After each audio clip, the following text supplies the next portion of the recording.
47 of the podcast that is Swimming America, the Torres Sports Podcast. It is Thursday, February 29th here on YouTube, maybe Friday, March 1st, 2024 on YouTube, or if you're downloading on podcast, but I do hope everybody's doing well. Hope everybody enjoyed all of February, your Leap Thursday. And as John Rothstein likes to say, this is March, baby. We are basically here, and you are listening to the Aaron Torres Sports Podcast, who a listener by the name of Casey Mattis22 described as Torres might be the most underrated college basketball MF to do podcasts. Put that on a t-shirt. Thank you, Casey. Torres might be the most underrated college basketball MF to do podcasts. And we got ourselves a loaded show today. And really, we're going to hit on a few topics that I don't think any other show will do. And I have a feeling these are two topics that I'll sound crazy talking about today, but give it a couple weeks, and I think I might look actually pretty smart for doing so. Those topics. I want to start Wednesday night. Dalton Knecht, the star transfer from Northern Colorado to Tennessee, 39 points against Auburn. And I'm just here to ask, should Dalton Knecht be getting more national championship love, or National Player of the Year love, I think it's a conversation worth having, even if he probably won't get it. From there, we'll talk a little bit about Tuesday night's hero, Reed Sheppard. I asked the question, I got a lot of feedback, a lot of pushback, but should Reed Sheppard, with all those NIL opportunities, could he consider coming back to another year at Kentucky? We'll talk about that. Then we will preview a loaded weekend in college hoops, 4 ranked matchups, plus a ton of other good ones. We got Michigan State, Purdue. We got St. Mary's, Gonzaga, on top of Alabama, Tennessee, on top of Creighton, Marquette, on top of South Carolina and Florida. So loaded weekend. And finally, we will wrap with America's favorite podcast segment where Aaron was right, where Aaron was wrong, hitting on my best and worst takes of the week. Before we get started, a quick reminder, I do want to thank our new partners, BetUS Sportsbook and the BetUS Sportsbook app. Let me just say this. When I tell you that BetUS has the best offer going online right now, I'm here to tell you there is no better offer going. How about this from BetUS? BetUS right now is matching 125% of your first, to quote LeBron James, not 1, not 2, but 3 deposits. So you deposit $100, they give you $125. You lose all that, it's okay. Deposit another $100, they give you $125, up to $2,000 for your first 3 deposits. BetUS Sportsbook and the BetUS Sportsbook app. We're happy to be working with them, proud to be working with them all March Madness. And if you want to take advantage of that opportunity, do your boy Torres a favor, click the link right there in the show description. With that said, it is a busy week in college hoops. By the way, there was a couple football topics. We're inching towards that 14-team playoff. We'll save that for another day. No negativity here on a Friday when it comes to the sports we love. So with that said, there is no more time to waste. And let's get to the topic of the day. And the topic of the day is, look, the last time we recorded was late Tuesday night into Wednesday when we were talking about a crazy night in college hoops. Kentucky wins at the buzzer against Mississippi State. Kansas loses at home to BYU, etc., etc.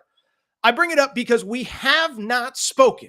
We have not recorded. We have not talked since the Wednesday night college hoop slate.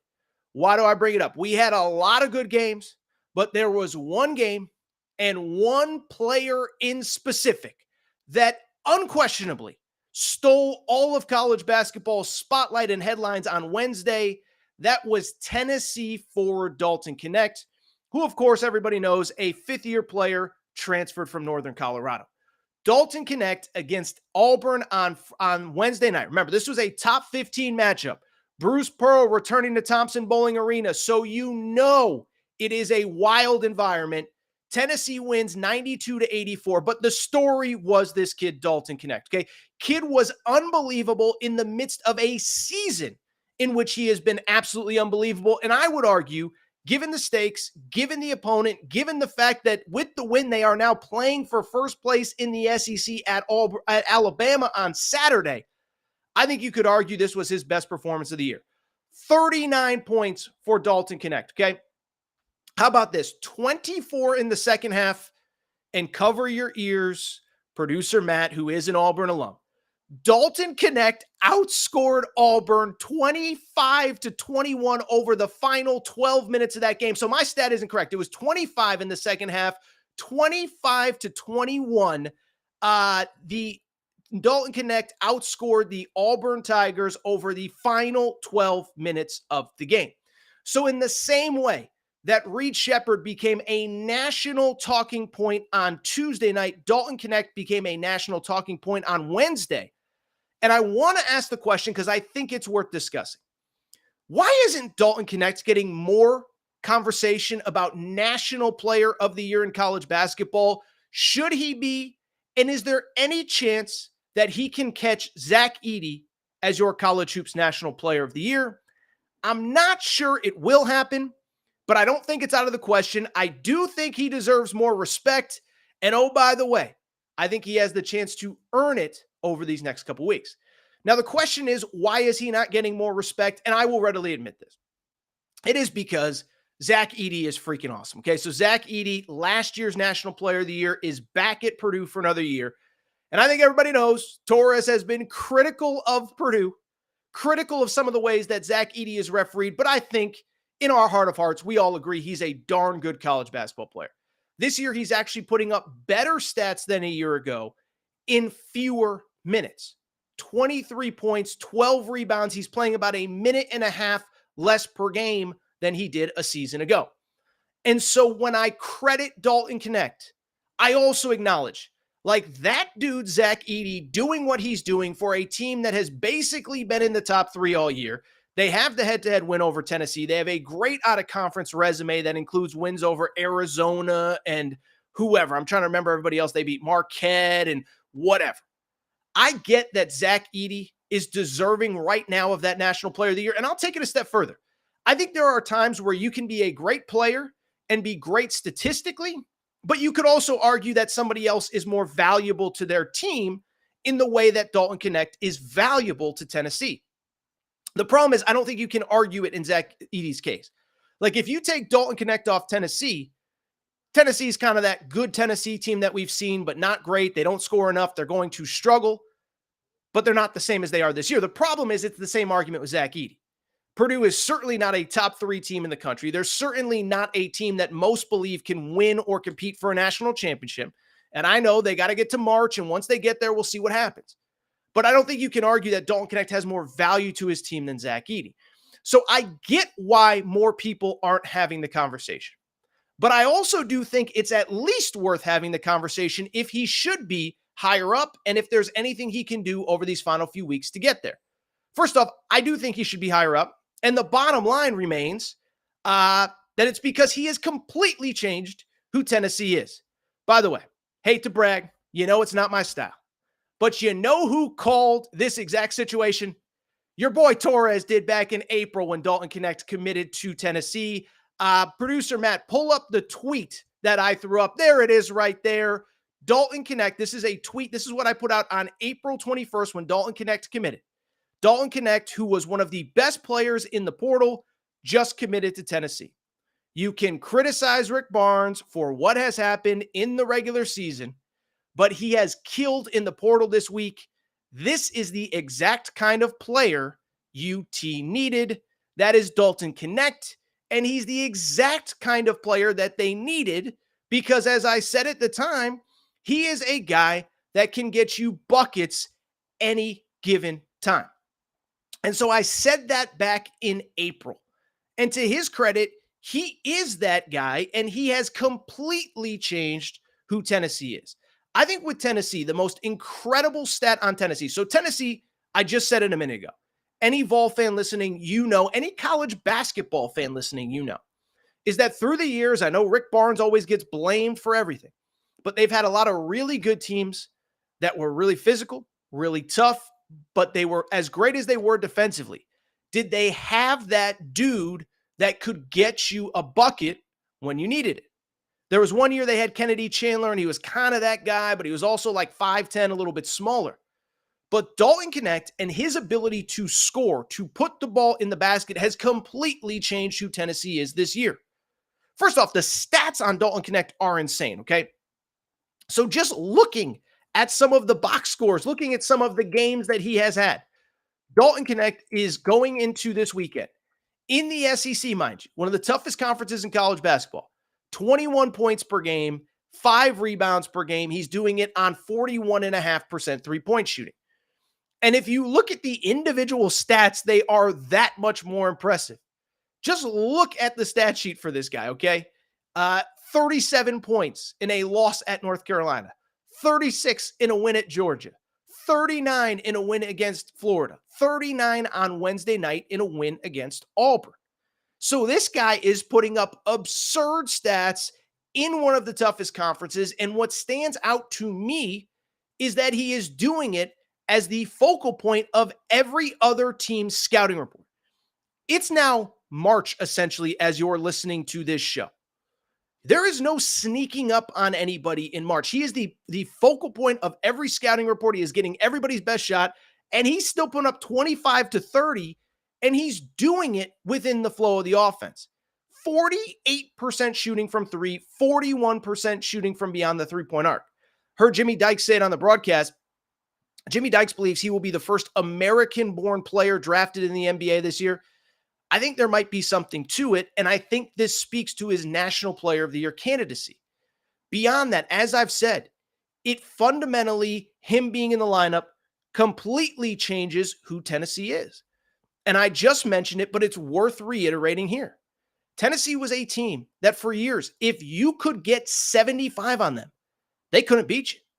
They couldn't break the 70, 72, 75 mark. Now, there's been years. Last year, there was the injury to Sakai Ziegler, etc.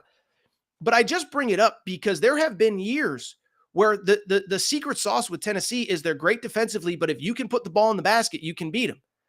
I found a stat to verify the impact that Dalton Knecht has had because how about this? In 10 of Tennessee's last 11 games, they have put up at least 80 points. 10 of their last 11 wins, I should say. Why is that impressive? It is because last year, in their final 11 wins, they put up 80-plus points one time, meaning every game was in the 50s and 60s. Look at these final scores. Beat Auburn on Wednesday night, 92-84. Put up 86 on A&M last weekend. Put up 88 against Vandy, 92 at Arkansas, 88 against LSU, 103 at Kentucky. And so this guy has changed who they are, and I believe has elevated them into a legitimate national championship contender. Now, that's where it obviously gets interesting because anytime anyone like myself says anything nice about Rick Barnes, you already know what happens. Oh, Torres, they stink. Rick Barnes is going to ruin everything. They'll never, ever have success. Well, first of all, the Rick Barnes can't win in March thing is so overblown. 2 of the last 4 NCAA tournaments, he's made it to the second weekend, including last year when he didn't have a starting point guard, okay? So that's 1. But 2, when I look at Dalton Knecht, I think he elevates this team. And listen, just because something hasn't happened doesn't mean that it can't happen. And when I look at this Tennessee team, just because they've never made a Final Four, that's fine. I just don't think they've ever had a dude like Dalton Knecht that can carry them. And so I don't think as of today, this second, he is your National Player of the Year. But 2 closing thoughts as I think about this. 1, Tennessee certainly has the schedule to put it in the conversation. If Tennessee goes 3-0 down the stretch, they play at Alabama this weekend, they play at South Carolina, and they play Kentucky to end the regular season. Those are 2 of those 3 are super high-profile games. And then, of course, there's the SEC tournament. And then usually after the conference tournaments, that's when we do National Player of the Year. If Dalton Knecht blows up, if Dalton Knecht puts up 38 at Coleman Coliseum this weekend and another 32 against Kentucky or 41 against Kentucky and 38 in the SEC championship game, I think he's going to get into the conversation. And I think this is going to be one of those conversations that people look back and say, oh, Torres, you're an idiot. And then you actually see 2-3 weeks later, he is actually in the conversation. The other thing that I think is worth noting, and this is important, I don't think Tennessee fans care very much if Dalton Knecht is National Player of the Year. But if he can, and I say that respectfully, I think Tennessee fans have seen it all at this point. They've seen draft picks, they've seen regular season titles, they've seen SEC tournament titles. And I don't think like winning a National Player of the Year is going to do much to excite the Tennessee fan base. But what I will also say, if Dalton Knecht can get Tennessee to their first ever Final Four, tell you what, that goes from who cares if he won the National Player of the Year to an all-time program legend if he isn't already. So I think it's at least worth discussing. But at the same time, Dalton Knecht, it's time to, I think, have the conversation. If he's not in the National Player of the Year conversation, I think that he should be. Let's keep it going with the college hoops conversation. Because on Wednesday night, Dalton Knecht was the story of college hoops. He was great. He was awesome. He was incredible. There was a lot of really fun conversation about our old buddy, Dalton Knecht. Of course, on Tuesday night, the story and the conversation and the guy that everybody was talking about was Reed Sheppard from Kentucky. 32 points for Reed Sheppard. 4 of 7 from 3. A couple steals, couple blocks, 7 assists, I think 4 rebounds. And most importantly, Reed Sheppard, of course, hit a buzzer beater to beat Mississippi State. So it was an incredible game. We talked about it a lot on the post-game stream. Appreciate all of you chiming in and tuning in and checking in because we had a lot of people on that post-game stream. Truly appreciate everybody's support. And what I want to also add is that as great as that was, what I find to be interesting is the conversation that happened after. Because after Reed Sheppard had that night, after he hit that buzzer beater, I went on social media on Wednesday morning, and you know what I saw? I saw a tweet from Reed Sheppard advertising a new NIL promotion with, I believe it's called Windstar Farms, which is a horse farm in Versailles, Kentucky. And I bring it up because I had a thought. Every time I see Reed Sheppard on social media, he's got a new NIL deal, okay? And by the way, credit to him, that's a good thing. I'm not anti-NIL. I'm pro players getting paid, and I like NIL in the traditional form. Hey, you're a star, state kid, make your money. So take advantage of all your NIL opportunities, and I've seen a ton of them for Reed Sheppard. I've seen him have autograph signings. I saw him do that TV commercial with Rob Dillingham for Donato's Pizza, which looked really good, by the way. What was it? What do you like, banana peppers on his pizza?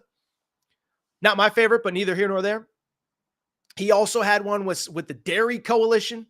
So Reed Sheppard is getting around in Kentucky, and again, as he should. He's an awesome player. We know his background. We know his parents played there. He should make all the NIL money he can. But I bring it up because I put this out on Twitter on Wednesday. We did kind of a standalone segment on Twitter, or on YouTube, on Wednesday night, where I asked the question, should Reed Sheppard, or will Reed Sheppard at some point, will he make enough NIL money where it actually makes sense for him to come back for a sophomore year? Right now, Reed Sheppard projected somewhere in the lottery, depending on what mock draft you look like, anywhere from top 5 to the back end of the lottery. But is there a scenario where he is going to make so much money as a college basketball player that he should at least consider coming back? So I put it out, and I will say, even in the Kentucky community, it was a very divisive conversation. A lot of Kentucky fans said, Torres, you're an idiot. A lot of Kentucky fans said, Torres, we would love to see it happen, but it's not going to. And a select number of Kentucky fans said, hey, I think it's a conversation worth having. And so what I want to do now is dive in and explain why I don't necessarily think it is as crazy as others that Reed Sheppard could come back for another year.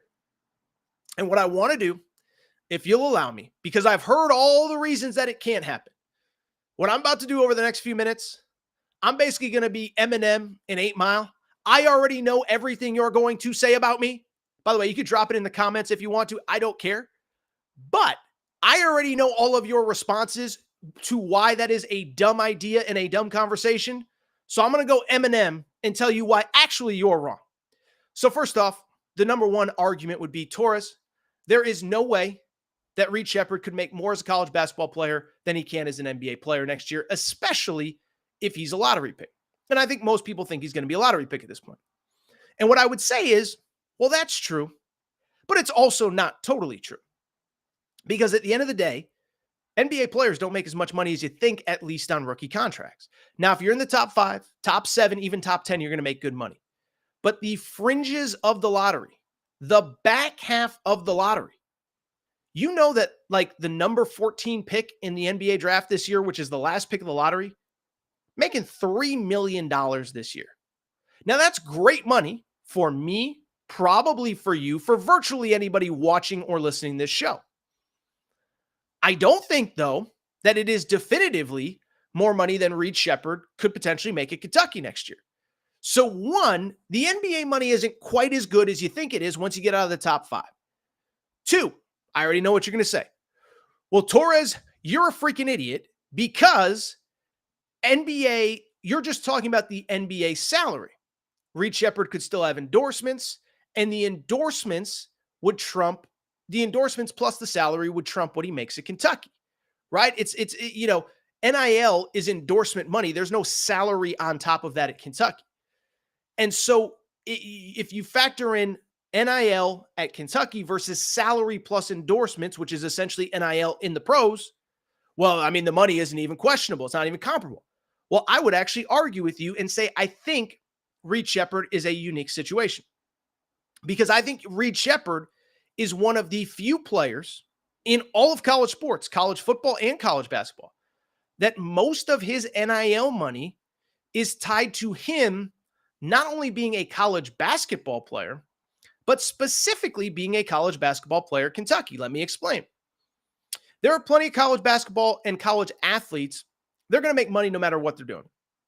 I saw right before I came on air, Caitlin Clark is declaring for the NBA WNBA draft after the year. She's done 4 years. She has a COVID year. She's not going to take it. Caitlin Clark's going to make a crap ton of money no matter where she goes in the WNBA or if she stays in college. Is it more? Is it less? I don't know the economics of women's basketball. Forgive me. But Caitlin Clark's going to make a boatload of money. Zion Williamson had a $100 million shoe deal the second that he got out of Duke. Reed Sheppard, though, is not going to have those big national spots the way that Caleb Williams did, the way that Caitlin Clark will, the way that Paige Beckers, the UConn women's player, will, Angel Reese, whatever, Bryce Young. He's not going to have that. Most of his endorsement money, his NIL money, is tied to him being a Kentucky basketball player. It's no disrespect. It's not a bad thing. But at the same time, does Reed Sheppard still have the same endorsement value if he's not at Kentucky? Does he still have the same endorsement value if he's the 14th pick of the Utah Jazz and he's playing on their G League team? If he's the 11th man on the Minnesota Timberwolves? If he's in the G League for the Blazers or the Celtics or the Lakers or whomever? I think the answer is no. Finally, and I think this is important as well, because this is the number one thing that I heard, and I just think it's not quite fake news, but I think there's a misconception to it. And that is that I heard a lot of people say, well, Torres, it's not about the first contract. You want to get to the league as fast as possible to get to your second deal. Your second deal is where you make life-changing money. To which I would say, that is correct. The second deal is where you make life-changing money, but there's a big misnomer. There's a misnomer that you have to declare as early as possible to get to the second contract as early as possible. The problem is if you're not ready if you're not ready when you step into the league and you're not ready to contribute right away, you could get to that second contract and you're not ready to maximize it. And so the goal is not to get to the second contract. The goal is to get to the second contract in position to make the most money possible. I said this on the YouTube standalone. This was a Jim Calhoun staple. Jim Calhoun would always tell his players, it's not about getting to the second contract. It's about getting to the second contract and being in position to fully maximize. It is why if you go back to Jim Calhoun's time at UConn, basically all of his players, none of them really left before they were ready to step into the NBA and make an immediate impact. Ray Allen was at UConn for 3 years. Rip Hamilton was at UConn for 3 years. Emeka Okafor at UConn for 3 years. Ben Gordon at UConn for 3 years. Charlie Villanueva for 2 years when he could have been a one and done. Rudy Gay for 2 years when he could have gone out of high school and certainly after his freshman year. But Calhoun convinced these guys, stay for an extra year. You will put yourself in better position in the long run. And I think that's something that Reed Sheppard has to consider. All these guys have to consider. Now, if you're a top 5 pick and you're going to make $6 million your first year and $30 million over the course of your first contract, then yes, go.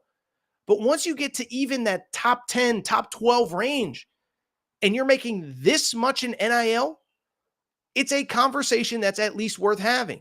Because then, if you're the 14th pick this year, and you come back and you're insane, then you're a top 3 pick and you made money in college, and you're going to make more money in the short term in the NBA and the long term when you're best prepared to take advantage of that second contract. And so those are the reasons that I think Reed Sheppard has to consider it. And I know that he is, because The Athletic, my old buddy Kyle Tucker, Kyle, I know you blocked me, buddy, but you did a good article today that I still read. And in it, his family basically laid all that out, is that these are things that we have to consider as we get ready for our decision over the next couple months.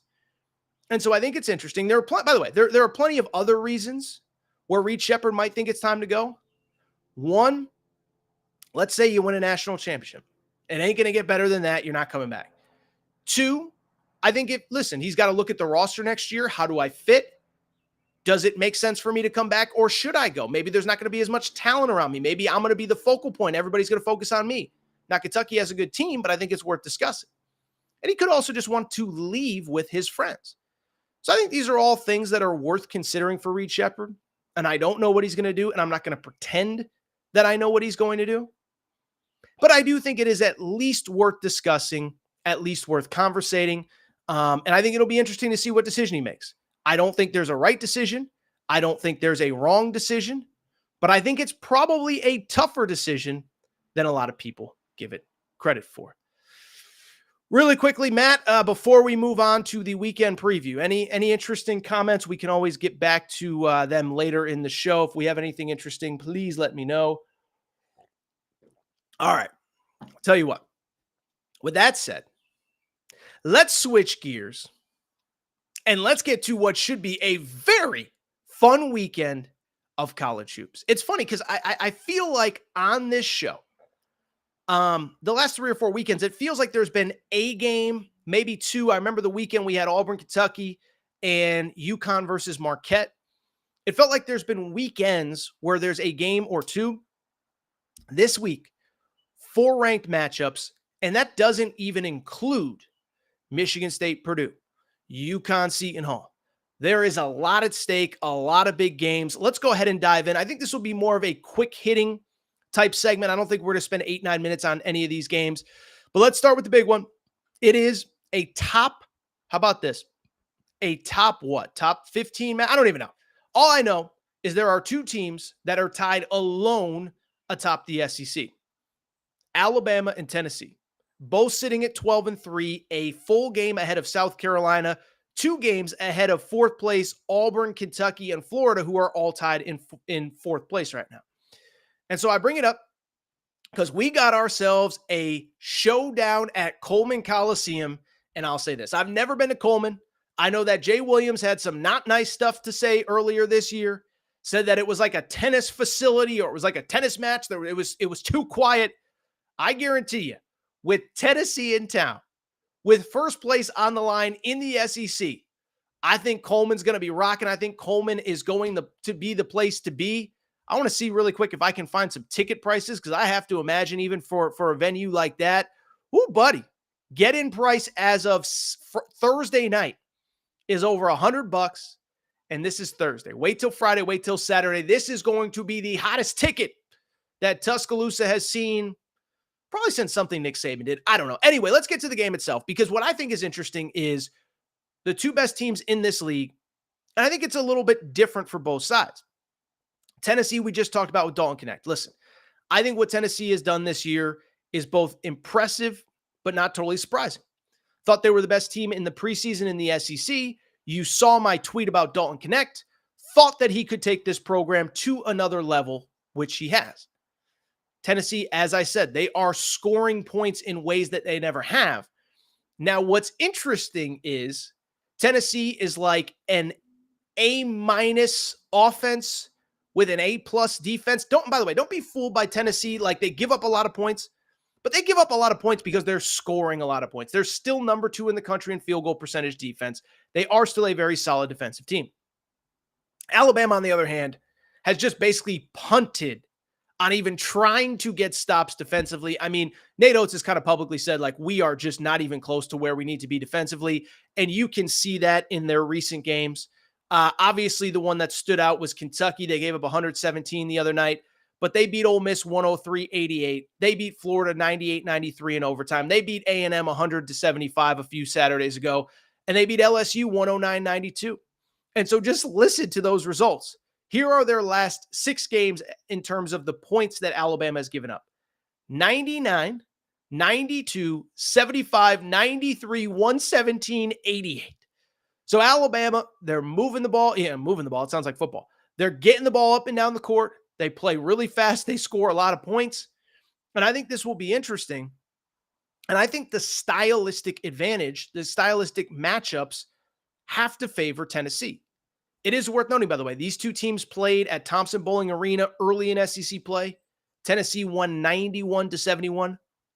I expect this one to be more competitive, but I also do think Alabama could struggle because Alabama, listen, they lost to Kentucky, right?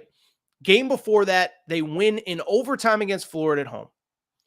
And then even on Tuesday night or Wednesday night against Ole Miss, they trailed by 3 at halftime. They got crazy hot in the second half and won. It's a credit to them, but this goes to what I've said about Alabama all year. And this is my take. This is my belief. Alabama fans are probably tired of hearing it. I think this is Nate Oates' best coaching job because I look at this team. I don't think they're as good at any spot as they were a year ago. And so when I look at the Tennessee game, I think there are spots that Alabama has an advantage, but Dalton Knecht is going to be the best player on the floor. No disrespect to Mark Sears. Tennessee has more size. They have more athleticism. They play better defense. Can't say they shoot the 3 ball well or better because Alabama is one of the best 3-point shooting teams in the country. In terms of the game itself, listen, I expect it to be very high scoring. I expect it to be fast paced. And I expect Alabama to give a great effort because they're going to be at home. I know that teams have not had a ton of success on the road this year. I'm going to have to wait to see a line. BetUS, as we record on Thursday night into Friday, March 1st, does not have a point spread out yet. But if I had to take a guess, I would say that Tennessee is going to win this game in what should be a very fun, very high-scoring affair. Give me the Vols. I'll say 92-86. I think the Vols get the win. I've said since April, I've said since this roster came together, that I believe Tennessee is the best team in the SEC. I obviously made my argument for Dalton Knecht earlier in the show, and I expect Tennessee to get the win.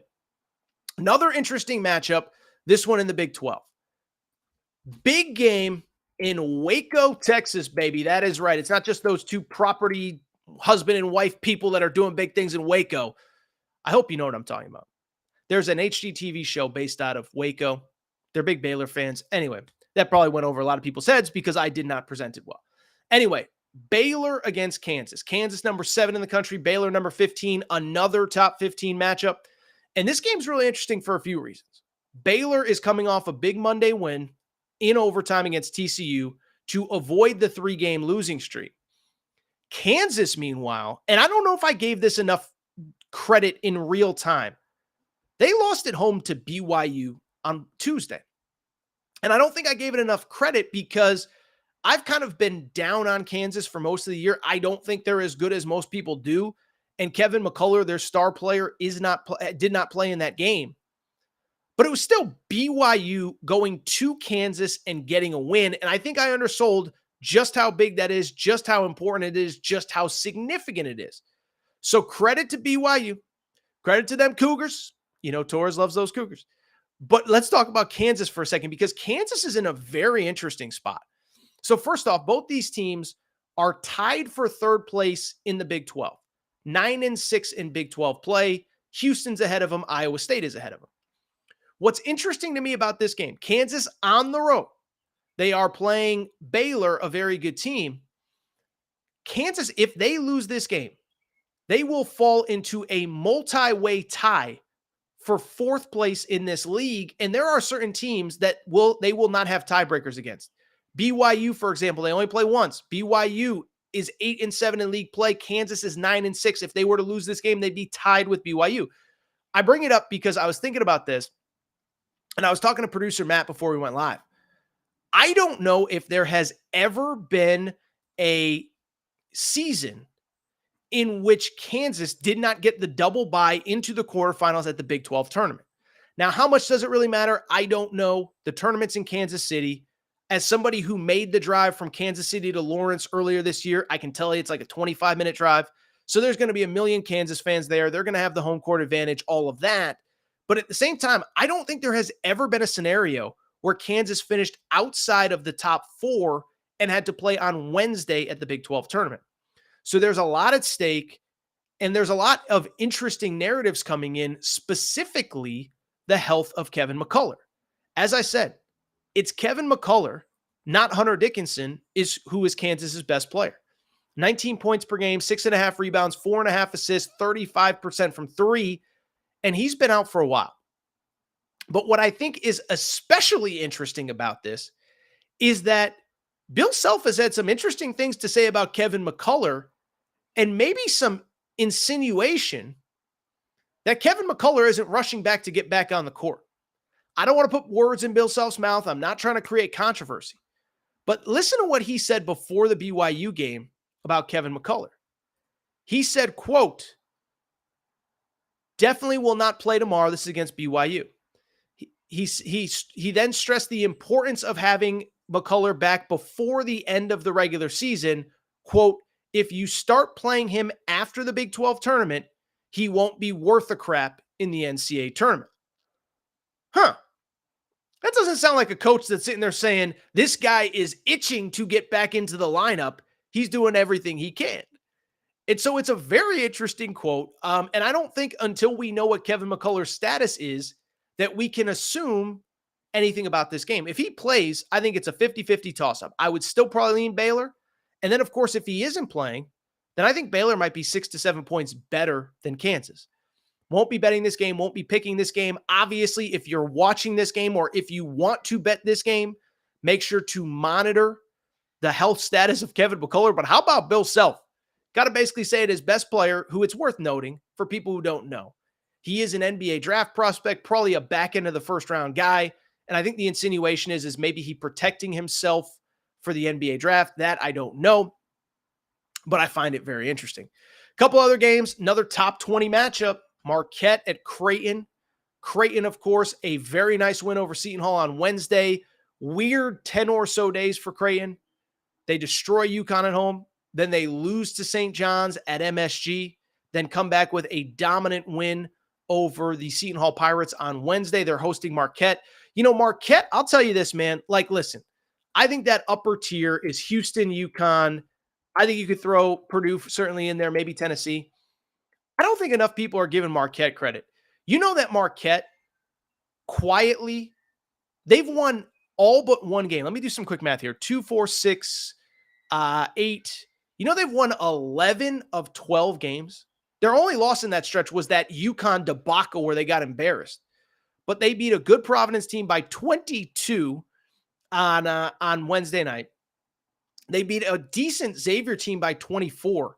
They're killing everybody except for UConn during this stretch. And I do wonder if maybe we're sleeping on them a little bit. Now, we'll find out a lot about them at Creighton. Then they have UConn at home next Wednesday.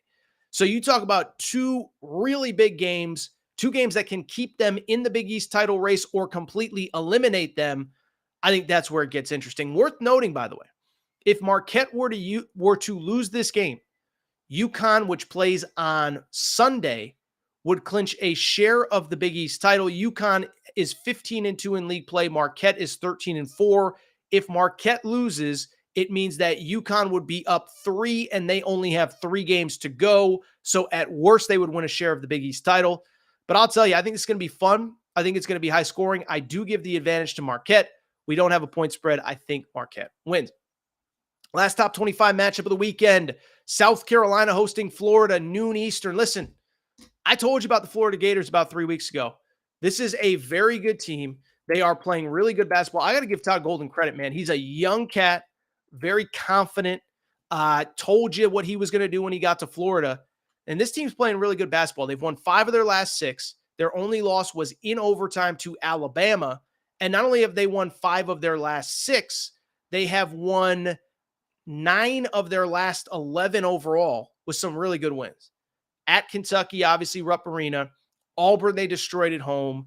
They took care of Missouri on Wednesday night. That's not a great win, but they're taking care of business. They go to South Carolina. One thing I'll say about South Carolina, big win against Texas A&M on whatever it was Wednesday night. South Carolina, listen, veteran team, and they are going to make you play their style of play. We don't have a point spread. I think this one's going to be a little bit more low scoring. South Carolina dictates pace. My guess is the point spread or the over-under is probably going to be in like the high 150s, low 160s. Take the under. I don't want to give out a best bet, 12 hours before the lines come out, but I think that one's a little bit more low scoring. A couple other interesting games. Michigan State, Purdue, Saturday night Fox. Listen, Michigan State was supposed to be the toughest competition that Purdue had in the Big Ten, and it just has not turned out that way. Michigan State 17-11, 9-8 in the Big Ten. And there's a lot of people that I think are really frustrated with the state of Michigan State basketball. Lost at the buzzer to Ohio State last Sunday. They have not played since. But listen, they close at Purdue, Northwestern, at Indiana. I think there is a scenario where they don't make the NCAA tournament. And Tom Izzo, Calipari's kind of the guy that we get, like the older guy. What's wrong? He's slowing down. Like, has the game passed him by? I mean, Tom Izzo in Michigan State, they did make the Sweet 16 last year, but they have not been good in the regular season, really dating back to the 2020 season when it was canceled because of COVID. Got what was a play-in team in the 2021 bubble tournament. 2022, they lost in the second round. Last year, they made the Sweet 16, but even that was as like a 7 seed. This year, they're trending towards that 8, 9, 10 seed and just have not looked good. Don't think they're winning at Purdue. A couple other games to note. Interesting one in the WCC, Gonzaga at St. Mary's. Now, it's worth noting we're recording here on Thursday night. Why that is important, both Gonzaga and St. Mary's play on Thursday night. Gonzaga is at San Francisco. That is important because it is a quad one opportunity for Gonzaga. I think Gonzaga is finally on the right side of the bubble, but they cannot lose on Thursday. But what's also interesting is that St. Mary's is at Pepperdine, and St. Mary's can clinch the regular season outright if they win on Thursday night. So by the time many of you listen to this, you'll know Gonzaga might be going to the WCC tournament for the first time in a decade as not the regular season champion. Now, the good thing for Gonzaga, they are on a heck of a roll since they lost to St. Mary's. They have now won 7 in a row, including that win at Rupp Arena. They're finally on the right side of the bubble. Key for them, they got to win at San Francisco on Thursday. You'll know the result by the time you listen to this. And I think if they were to sweep these final 2 games at San Francisco, at St. Mary's, I think that pretty much ensures them that they're going to get an at-large bid if they don't win the conference tournament. So we'll see what happens there. But obviously, that'll be a conversation on Monday's show if they don't sweep these 2 games. And if they lose both of them, then they almost certainly go to their conference tournament needing to win. By the way, Gonzaga wraps their regular season on Saturday. So these are the final 2 regular season games for the Gonzaga Bulldogs. Really quickly, Sunday, one game of note, UConn hosting Seton Hall. That will be senior night for UConn. It'll be last home game for Tristan Newton, last home game potentially for our buddy Hassan Diarra. We'll be monitoring that one. They play Seton Hall. Remember Seton Hall? UConn's only got 3 losses all year. At Seton Hall was one of them, so UConn's going to be fired up. I think that's really it for the big Saturday games. Oregon at Arizona is a big one. Arizona doing what they need to do in the Pac-12. They have a 1-game lead over Washington State. If they win out, they will be the number 1 seed in the final Pac-12 tournament, and it's not an easy road. They have Oregon at home, and then at UCLA, at USC, senior night for Arizona, like it's senior night for UConn. So a lot at stake in college hoops. With that said, let's go ahead and wrap the show. as we do every Thursday to Friday show with America's favorite podcast segment where Aaron was right, where Aaron was wrong. So people who are new to this show, one, yes, I stole this segment from my buddy Colin Cowherd. Colin does where Colin was right, where Colin was wrong. And I decided to bring this to the Aaron Torres pod for one very simple reason. It is because over the course of a week, a month, a year, 2 years, 5 years, 10 years, 20 years, nobody loves giving out more hot sports takes than your boy Torres. Torres said this. Torres said that. You should have listened to Torres. Torres never shuts up. And so every week on our Thursday, Friday show, we do where Aaron was right, where Aaron was wrong, highlighting my best takes of the week, but also my worst takes of the week, because when I get stuff right, I like to brag, but when I get stuff wrong, I need that slap on the wrist as well. So let's get to it. This week's edition, Aaron right, Aaron wrong, best and worst takes of the week, where Aaron was right. So I mentioned it off the top. I did not talk the college football playoff being on the verge of officially going to 14 teams. We talked about the 14 teams last week. It's going to be official at some point. But earlier in the week, Ross Dellinger reported that, look, we're going to settle on 14. And where I was right was everybody, we have to expand the playoff. We have to. And what I said was, as soon as we go to 12, we're not stopping at 12. Because as soon as we go to 12, the SEC is going to want more. And the Big Ten is going to want more. And I think the conference expansion only accelerated that. The Big Ten now has 18 teams. They're saying 2-3 teams in that tournament is not enough for us. The SEC added Texas and Oklahoma. 2-3 teams is not enough for us. And so we're looking at a scenario where, according to Ross Dellinger, the 14-team model is going to include a minimum of 4 SEC teams and a minimum of 4 Big Ten teams. Listen, I'm not arguing that those aren't the 2 best leagues in college football. What I will argue, I don't think it's good for the health of college football if 4 teams are given automatic bids. It devalues the regular season. It waters it down. The college football regular season will not be the same. And I keep saying it, but it is so crazy to me in this world where every single sport, other than the NFL and other than college football, is trying to get you to care about the regular season. College football is actively trying to get you to care less, which is what this is about. I was okay with 12, but once we went to 12, we opened Pandora's box. I thought we'd at least get a year or 2, but no. We're not, as it appears as though we are set to expand to 14 even before we get to 12, where Aaron was wrong. So I saw an interesting comment. Dallas Turner, the Alabama star defensive lineman at the NFL Combine. By the way, NFL Combine is kicking off here on Thursday and Friday. We'll probably have some sort of reaction on Monday's show. But I bring it up because Dallas Turner had some very interesting comments about Nick Saban and his retirement. He was basically asked, did you see this coming? And what Dallas Turner said was interesting. He said, from my freshman year to my junior year, I kind of seen a lot of changes and stuff like that. I wasn't surprised, but how it went about, I was kind of surprised. He probably would crack a lot more jokes and stuff like that. It started to be more player-led. It was always player-led since I've been there, but you could tell the players really had a lot of say, and he was more open to a lot of ideas and what the players had to say about stuff, but it was all good, though. So where Aaron was wrong, listen, I thought Saban was going to coach till the day he died. I did not see this coming. I've said it a million times. I was at the Rose Bowl, Nick Saban's final game, which is a really cool thing for me to be a part of. But I bring it up because I was around all that Alabama media. There was no one anywhere in that facility that believed it was Nick Saban's final day, at least from the media perspective. But apparently Nick Saban's players believed that he was getting towards the end. I hope you're enjoying retirement, GOAT. Hope you're enjoying retirement, Nick Saban. By the way, Alabama kicks off spring practice with Kalen DeBoer on Monday. And so who knows, maybe we'll have a conversation on that. Where Aaron was right. So another story that producer Matt sent to me, we didn't have time to talk about it in the bigger picture, but I thought it was interesting and worth discussing here. Did you see where Brad Brownell, head coach Clemson Tigers basketball, said that he believes the Big 12 has manipulated the net to get more teams into the NCAA tournament? Interesting comments, but I bring it up because this is what I've been saying about the Big 10 for years. The Big 10, everyone says, why is it always overrated? Why do they always get the most teams and all their teams stink once they get to the tournament? And I said it's because they found a way to manipulate the net, and I truly believe it. The Big Ten, in general, plays the most games against power conference teams. They play those Thanksgiving tournaments. They play the Gavitt games, which is kind of a Big East Big Ten challenge. Up until this year, they played the Big Ten ACC challenge.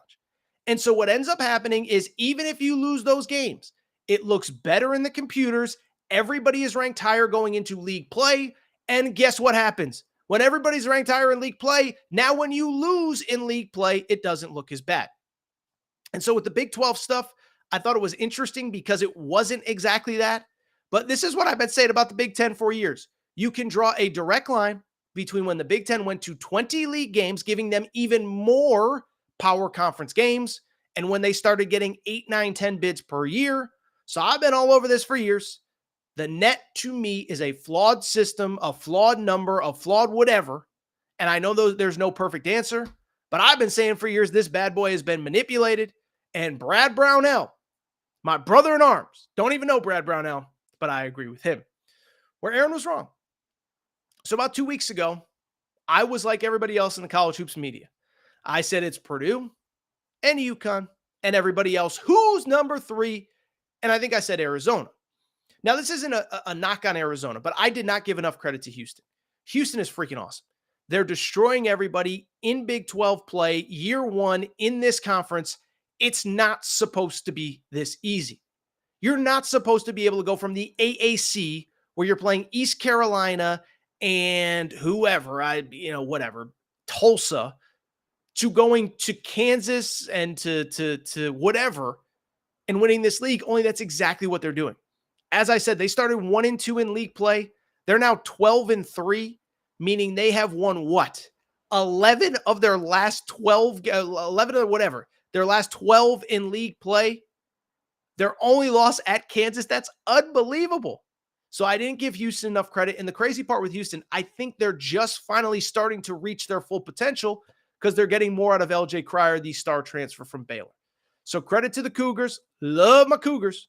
Did not give them enough credit. They are really good. And I think they're as good as anybody and have as good a chance as anybody to win the national championship. Well, Aaron was right. So look, a couple weeks ago when Kentucky lost to LSU, I said, I think this is a turning point. I think this team figured out that they have to show up for a full 40 minutes or they are not going to be able to reach their ultimate goals. Bring it up, what happens? Destroy Alabama, take care of Mississippi State on the road. I'm not saying this team is perfect. I'm not saying they're unbeatable, but I do think they have turned a corner. I think it is official. I think they can play with. I think they can beat anybody. I think they can score on anybody. And I think they understand what it takes from a defensive mentality, from a toughness standpoint, to take care of business against the best teams. Credit Kentucky. I believe they've turned a corner. I believe they are as dangerous as anybody in college basketball. Where Aaron was wrong. Listen, you know who's not dangerous? Texas A&M basketball. And it's crazy because I was, like everybody else, I was a huge advocate of the Buzz Williams hire. Had just gone to a Sweet 16 at Virginia freaking Tech. Was coming off the first 3-year NCAA tournament run in Virginia Tech history. This after making multiple Sweet 16s and an Elite 8 at Marquette. Home run hire. It's all going to work out. Well, guess what? They've now lost 5 straight games this year to fall to 15-13. And what's interesting is this is year 5 for Buzz Williams. They have made 1 NCAA tournament and they have 0 NCAA tournament wins to show for it. Compare it with the other guys who came in the same year as him. Eric Musselman. This is year 5 for him at Arkansas. He has 3 NCAA tournament appearances, 2 Elite 8s, 3 Sweet 16s. Nate Oates. This is year 5 for him. They are obviously going to make the tournament this year. So it'll be 4 straight NCAA tournaments. 2 SEC regular season titles, 2 SEC tournament titles, could get 1 of each beyond that. Buzz Williams, listen, I know he's had some tough breaks. They were the first team out 2 years ago. 2020, the tournament is canceled because of COVID. They were playing well, but this is year 5, and we're talking about 1 NCAA tournament burst, 0 NCAA tournament wins. That is simply not good enough. Really quickly, let's wrap where Aaron was right. Rick Pitino, my buddy Big Rick Energy. Everybody was saying, oh, he's too old. You can't be calling your players fat and unathletic and slow and weak. And I said, I think they'll be okay. They're big boys. Well, what has happened since Rick Pitino called his team fat, slow, and weak? They've won 3 straight games. They won on Wednesday night at Butler. That was after beating Creighton the other day, and they have another road win against Georgetown over the previous couple days. So they have now won 3 straight games. They are very firmly back on the bubble. And here's the good thing.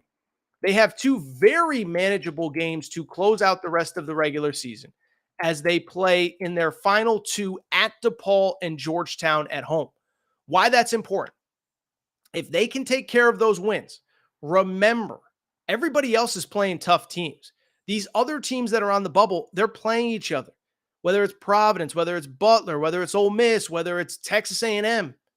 St. John's just has to keep winning because everybody else is going to lose games around them. Now, they have a disadvantage because the Big East tournament at Madison Square Garden, those count as home games, so they won't get credit for neutral wins if they do win games there. But listen, Rick Pitino's doing Rick Pitino things. I think St. John's is going to find their way into the tournament. 3 straight wins at DePaul and Georgetown coming up. I think they can be on a 5-game winning streak going into the Big 12 tournament, Big East tournament, excuse me. Finally, where Aaron was wrong, I wasn't really wrong on this, but I gave Wake Forest a ton of credit after they beat Duke in the big court-storming drama of 2024. But at the same time, everybody's saying, oh, they just clinched a tournament bid. And I said, yeah, they probably did. But the one caveat, and I hate saying that teams clinch automatic bids before they actually have, you can't take bad losses. And Wake Forest lost at Notre Dame on Wednesday night. That is a bad loss. That is going to hurt them. I think they're probably again on the outside looking into the bubble with 3 games to go. The good thing is at Virginia Tech, Georgia Tech, and Clemson, they have a chance to get right going into the ACC tournament. But I told you, don't oversleep on them. But I also said I think they were in, and they clearly weren't. All right. That was a long, fun, adventurous Friday Aaron Torres pod Thursday night. But I think it is time for me to get out of here. If you're not subscribed, please make sure to do so. Apple, Spotify, Amazon Music, Google Music. If you're listening on YouTube, click the little like button, click the subscribe button, put on alerts. We're going live every single day, every single week. Not quite every single day, but you get the point. Make sure you're subscribed. By the way, UConn fans, Hassan Diar will be back next week, so that's exciting. And we have some really big things coming up for March that I am excited to share with you in the coming days. Thank you to everybody for listening. Thank you for following. By the way, you want to help out Torres, our partners, BetUS, 125% deposit bonus for your first 3 deposits. Thank you to BetUS. Link is in the show description. That's all for today's show. Appreciate everybody's support. By the way, if you're watching on YouTube, check out the merchandise store. We got a lot of good stuff. AaronTorres.online.com, AaronTorresOnline.com/merchandise. Our Marches for Day Drinking shirts. They're a hit. They're a hit. Make sure to order yours now. You'll have it in time for day 1 of the NCAA tournament. Time for me to get out of here. Appreciate everybody's support. We'll be back on Monday. Shout out to Torrent Craig. Shout out to Rachel, who hates my voice. Shout out to JJ Redick, you have fed. Unblock me, bro. I will be back on Monday, and there is no doubt we'll have plenty to talk about. See everybody